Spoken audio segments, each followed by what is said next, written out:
अस्सलामुअलैकुम स्टूडेंट्स। आज हम देखेंगे आपकी स्पेसिफिकेशन के बारे में, जो कि सबसे बेसिक नॉलेज है जो हर एक स्टूडेंट को पता होना चाहिए। हमारी जो पियर्सन की दो स्पेसिफिकेशन है, एक लीनियर स्पेसिफिकेशन है और एक मॉड्यूलर स्पेसिफिकेशन है। लीनियर स्पेसिफिकेशन जो है वो ये हमारे पास ब्लू कलर में जो है वो लीनियर स्पेसिफिकेशन है और ऑरेंज कलर में ये मॉड्यूलर स्पेसिफिकेशन है।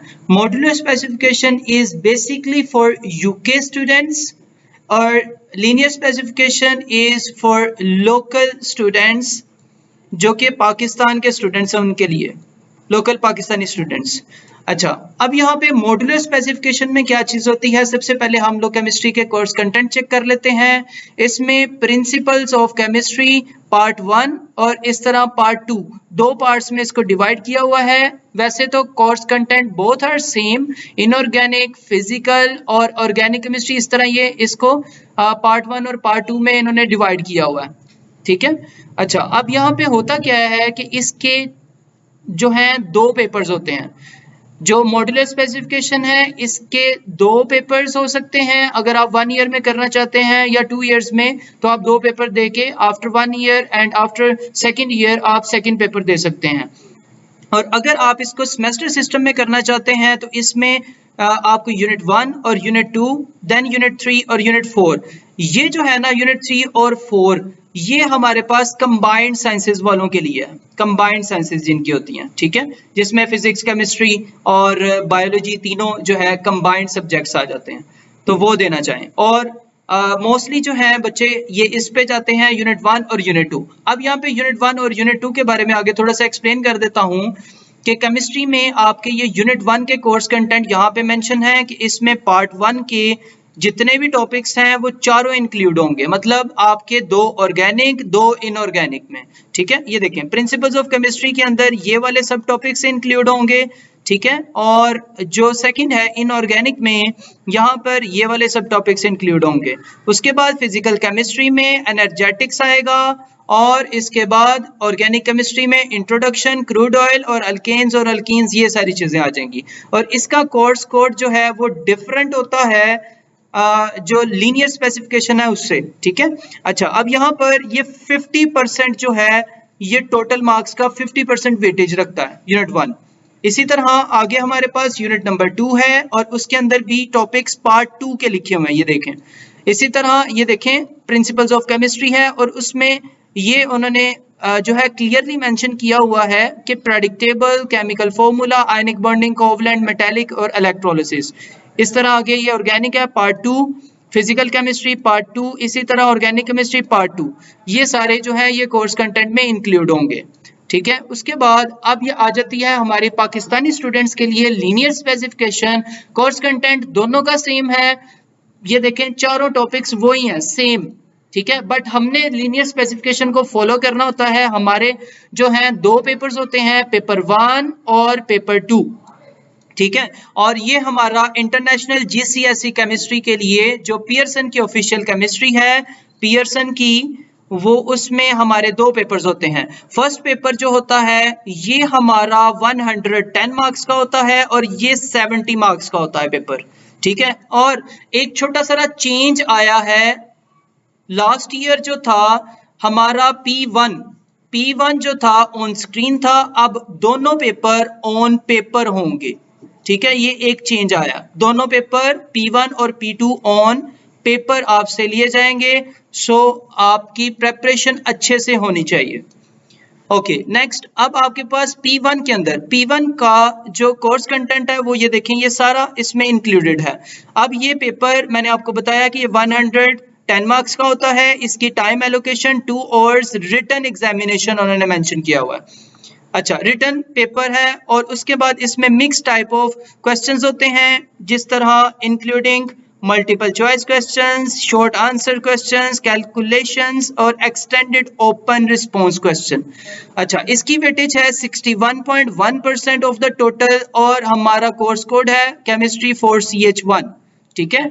उसके बाद अब यहाँ पर इधर एक्सटेंडेड ओपन रिस्पांस क्वेश्चंस के बारे में थोड़ा सा एक्सप्लेन करना चाहता हूँ। यहाँ पर एक चीज आपने याद रखनी है, एक्सटेंडेड ओपन एंडेड क्वेश्चन जो होते हैं ये आपके पास कंसेप्चुअल बेस्ड क्वेश्चंस होते हैं, कंसेप्ट्स, ठीक है। और इसमें आपने अपने नॉलेज के मुताबिक आपने आंसर करना होता है। मोस्टली ये क्वेश्चंस जो हैं ये लैब एक्सपेरिमेंट्स से रिलेटेड होते हैं, लैब एक्सपेरिमेंट्स रिलेटेड, ठीक है। अच्छा, अब इसमें होता क्या है कि आपके पास, अब यहां पर देखें कोर्स कंटेंट समरी, इधर एक लाइन लिखी हुई है assess core content that is not in bold, मतलब यहाँ पर जो आपके लर्निंग ऑब्जेक्टिव एलओज होते हैं हमारे, यहाँ पर एलओज को हम लोग लर्निंग ऑब्जेक्टिव्स कहते हैं, और जो हमारे एलओज नॉट इन बोल्ड होंगे या C does not have C reference, जिसमें सी रेफरेंस होगा, और जो बोल्ड होंगे वो इस जो है पेपर 1 में ऐड नहीं होंगे क्वेश्चंस। अभी मैं आपको आगे एक्सप्लेन कर देता हूं कि कौन से नहीं होंगे। लाइक अगर आप ये देखें, ये आपके सारे एलओस हैं, लर्निंग ऑब्जेक्टिव्स, ठीक है। अब इसमें अगर आप ये देखें नीचे, ये वाले जो हैं ये बोल्ड में हैं और सी लिखा हुआ है इनके आगे, तो बोल्ड में जितने भी होंगे और सी जहां पर भी लिखा होगा वो आपके पेपर 1 में, इन पेपर 1 नॉट इंक्लूडेड, तो ये लर्निंग ऑब्जेक्टिव्स आपके पेपर 1 में इंक्लूड नहीं होंगे, ठीक है। उसके बाद अगर आप पेपर 2 की तरफ चले जाएं तो पेपर 2 की वेटेज 38.9% ऑफ द टोटल, उसके बाद ये 70 मार्क्स का क्वेश्चन होता है, ये भी ऑन पेपर है। उसके बाद यहाँ पर 1 और 15 मिनट्स आपकी टाइम ड्यूरेशन आपको दिया जाएगा। कोर्स कंटेंट सारा सेम है, बट इसमें कोर्स कंटेंट समरी में all the content are included including see reference. Like as अगर हम ये देखें, ये जितने भी लर्निंग ऑब्जेक्टिव 1.2, 1.3, 1.4, 1.5, इवन 1.6 और 1.7 जो आपके बोल्ड के हैं वो भी शामिल होते हैं P2 में, ऑल आर इंक्लूडेड। जो भी आपका P2 होगा उसमें सारे लर्निंग ऑब्जेक्टिव इंक्लूड होंगे, ठीक है।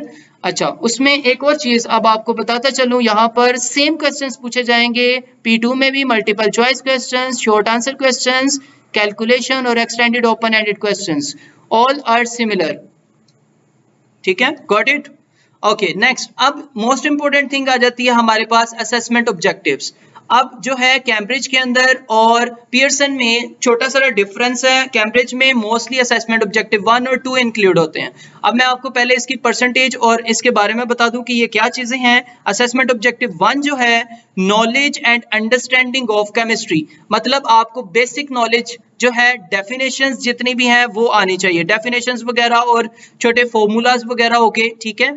उनकी परसेंटेज वेटेज जो है वो 38 से लेकर 42% होती है। इसी तरह असेसमेंट ऑब्जेक्टिव 2 है, उसमें एप्लीकेशन ऑफ नॉलेज।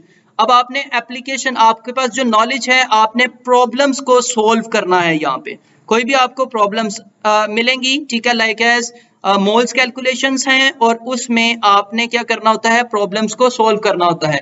या आपसे कोई टॉपिक रिलेटेड क्वेश्चन पूछ लिया जाता है जिसमें आपकी अंडरस्टैंडिंग, एनालिसिस और इवैल्यूएशन आपकी चेक की जाती है। इसकी वेटेज भी 38 से 42% क्वेश्चंस पूछे जाते हैं। उसके बाद असेसमेंट ऑब्जेक्टिव 3 है, इसमें एक्सपेरिमेंटल स्किल्स, वही लेबोरेटरी एक्सपेरिमेंट्स आ जाएंगे। और लेबोरेटरी एक्सपेरिमेंट्स में बहुत सारे ऐसे क्वेश्चंस होते हैं जो आपसे पूछे जाते हैं, ठीक है, जिसमें एनालिसिस हो गया, ठीक है, आपके पास कैलकुलेशन क्वेश्चंस हो सकते हैं और कुछ ग्राफ के क्वेश्चंस भी आ सकते हैं। ये सारे असेसमेंट ऑब्जेक्टिव 3 में आते हैं। इसकी वेटेज जो है ओवरऑल बहुत कम होती है, 19 से 21% क्वेश्चंस जो है वो इस तरह आते हैं। टोटल आपकी 100% वेटेज है। होपफुली आपको असेसमेंट ऑब्जेक्टिव 1, 2 और 3 में डिफरेंस पता लग गया होगा। अब इनका रिलेशनशिप, आपके दो पेपर्स हैं, एक आपका पेपर 1 है और एक आपका पेपर 2 है। तो याद रखिएगा पेपर 1 और पेपर 2 दोनों के अंदर तीनों असेसमेंट ऑब्जेक्टिव से क्वेश्चन आएंगे, पर उनकी परसेंटेज जो है वो कम या ज्यादा होगी। अच्छा, अब ये देखें असेसमेंट ऑब्जेक्टिव 1 के क्वेश्चंस पेपर 1 में 23.2 से लेकर 25.7% हैं और असेसमेंट ऑब्जेक्टिव 2 के क्वेश्चंस 23.2 से लेकर 25.7% सेम पेपर 1 में। बट जो असेसमेंट ऑब्जेक्टिव 3 के जो एक्सपेरिमेंटल बेस्ड क्वेश्चन थे वो आपके पास 11.6 से लेकर 12.8 तक बहुत कम जो है वो आपके क्वेश्चंस आएंगे P1 में। इसी तरह P2 में अगर आप देखें तो ये 14.8% है 14.8% से लेकर 16.3% तक असेसमेंट ऑब्जेक्टिव 1 के क्वेश्चंस होंगे। असेसमेंट ऑब्जेक्टिव 2 के क्वेश्चंस 14.8 से लेकर 16.3% तक होंगे। इसी तरह असेसमेंट ऑब्जेक्टिव 3 के 7.4 से 8.2% क्वेश्चंस होंगे। अगर आप अब देखें इनकी ओवरऑल परसेंटेज दोनों को मिलाकर तो ये 38 से 42% असेसमेंट ऑब्जेक्टिव 1 से, इसी तरह असेसमेंट ऑब्जेक्टिव 2 से 38 से 42% और असेसमेंट ऑब्जेक्टिव 3 से 19 से 21% क्वेश्चंस आपके पेपर में आएंगे। अब मैंने आपको बताया था कि ये 61.12 और 61 पॉइंट समथिंग परसेंटेज है और जो सेकंड है आपके पास उसकी 38 पॉइंट समथिंग परसेंटेज आएगी। ठीक है, तो ये इसका मतलब आपने P1 के ऊपर ज्यादा तवज्जो देनी है पहले। ठीक है, आपने हमेशा P1 पहले प्रिपेयर करना है। You have to prepare P1 first और फिर आपने P2 की तरफ आना है।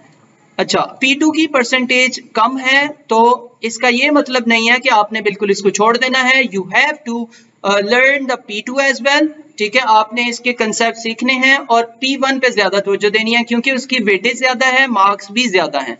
ठीक है, होपफुली आपको जो है ये सारी समझ आ गई होगी कि हमारे कितने पेपर्स होते हैं। लीनियर स्पेसिफिकेशन में 2 पेपर्स होते हैं। ठीक है, और जो है P1 और P2 दोनों ही ऑन पेपर होंगे और P1 110 मार्क्स का होगा, P2 70 मार्क्स का होगा आपका।